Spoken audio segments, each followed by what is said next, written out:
தேசிய நெஞ்சங்களே, தமிழ் சொந்தங்களே, தமிழ்நாடை பொறுத்தவரையும் அறிஞர் அண்ணா என்ன சொல்கிறார் அப்படின்னா, ஆட்டுக்கு தாடியும் தேவையில்லை, நாட்டுக்கு கவர்னரும் தேவையில்லை, அதாவது ஆளுநரும் தேவையில்லை, அப்படி தான் நம்ம சொல்கிறோம். ஆளுநருங்கிறது அது வந்து ஒரு டம்மி தான். அதாவது மத்திய அரசோடைய ஜனாதிபதியோடைய ஒரு ரப்பர் ஸ்டாம்பு தான்.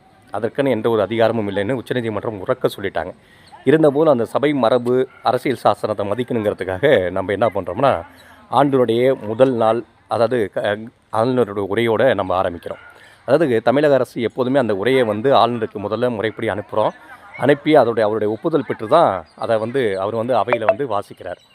அதாவது வாசிக்கும் போது என்ன பண்ணுறாருன்னா, முன் காலகட்டங்கள்லாம் அதில் வந்து இந்த அவையிலேருந்து அந்த சொல்லை நீக்கிறேன், இந்த சொல்லை விடுபட்டுட்டு அவர் வாசிக்கிறதுலாம் செய்வார். இந்த முறை என்னன்னா முற்றிலுமாக புறக்கணிக்கிறார். ஏன்னா நம்ம சபை வந்து ஆரம்பிக்கும் போது தமிழ்த்தாய் வாழ்த்தோடு தான் ஆரம்பிப்போம். அதுதான் வந்து தமிழர்களுடைய பண்பாடு. முடிக்கும் போது தான் தேசிய கீதத்தோடு நம்ம முடிப்போம். இவர் என்ன பண்ணுறாருன்னா, நீங்கள் தமிழ்த்தாய் வாழ்த்தை மட்டும் பாடிட்டு தேசிய கீதத்தை பாடலை, நான் சொன்னேன், நீங்கள் பாடாதனால நான் அந்த அவையை விட்டு புறக்கணிக்கிறேன்னு போகிறார்.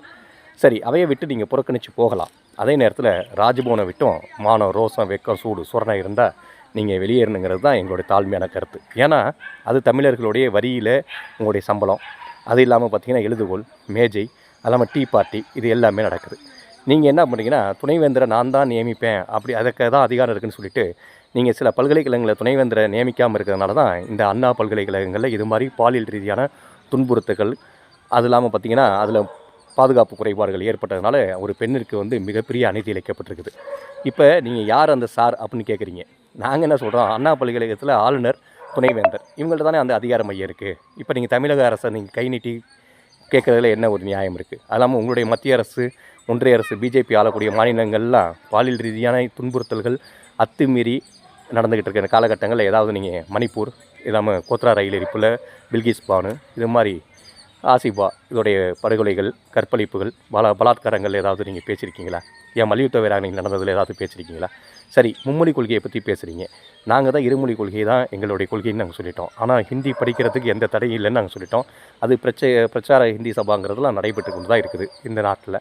நாங்களும் அதை அனுமதித்துக்கிட்டு தான் இருக்கிறோம். ஹிந்தி வேணான்னு நாங்கள் முடிவு பண்ணியிருந்தால் இதை எப்படியோ நாங்கள் வந்து காலி பண்ணியிருப்போம். அதே நேரத்தில் தான் அறிஞர் அண்ணாட்ட கேட்குறாங்க, இவ்வளோ மொழி புலமை வாய்ந்தவராக இருக்கீங்க, ஏன் ஹிந்தி நீங்கள் படிச்சிடலாமே, 30 நாள் அதை கற்றுக்கலாமே, அது 30 நாளைக்கு மேலே என்ன இருக்குது அப்படின்னு அவர் கேட்குறாரு.